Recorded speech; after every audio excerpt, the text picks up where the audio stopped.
சட்னி அரைச்சா மசாலா அரைக்க முடியல, மசாலா அரைச்சா மஞ்சள் அரைக்க முடியல, ஒவ்வொன்னுக்கும் தனி மிக்சரா வாங்க முடியும்? வேண்டாம், அல்ட்ரா சாய்ஸ் ப்ரோ இருக்கே, இந்தியாவின் அதிவேக 1000 வாட்ஸ் மிக்சர் கிரைண்டர், வினாடிகளில் கலையும் கரைக்கும். ஒரு சாய்ஸ் ப்ரோ போதும். இனி எதையும் அரைக்கலாம், அதை ஃபாஸ்டா அரைக்கலாம். 2 ஸ்பூன் போதும். லயன் டேட் சிரப், இதுல அயன், ஃபைபர், விட்டமின்ஸ், நோய் எதிர்ப்பு சக்தி அதிகமா இருக்கு. Lion date syrup.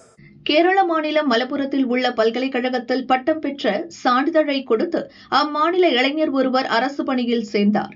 அவர் சமர்ப்பித்த சான்றிதழ்களின் உண்மை தன்மையை ஆராய்ந்தபோது பல்கலையில் பட்டம் பெற்றதாக சமர்ப்பித்த சான்றிதழ்கள் போலி என தெரியவந்தது. இதுகுறித்து அளிக்கப்பட்ட புகாரில் சான்றிதழ் அளித்தவர் மீது மலப்புரம் போலீசார் வழக்கு பதிவு செய்து விசாரணை நடத்தினர். விருதுநகர் மாவட்டம் சிவகாசியை சேர்ந்த ஜெயினுலாபுதீன் போலி சான்றிதழ்கள் தயாரித்து கொடுத்தது தெரியவந்தது. சிவகாசியில் வாடகை வீட்டில் கிராபிக் டிசைனர் ஆபீஸ் நடத்தும் ஜெயிலுலாபுதீன் போலி சான்றிதழ்களை தயாரிக்கும் பணியில் ஓராண்டாக ஈடுபட்டு வந்துள்ளார். அவருக்கு உதவியாக வெங்கடேஷ், அரவிந்த்குமார் ஆகியோர் இருந்துள்ளனர். அதிக பணத்தை வாங்கிக் கொண்டு பிரபலமான பல்கலைக்கழகங்களின் பெயர்களில் கல்வி சான்றிதழை போலியாக தயாரித்து கொடுத்து வந்துள்ளனர். அவர்கள் 3 பேரையும் கேரள போலீசார் கைது செய்து விசாரித்து வருகின்றனர்.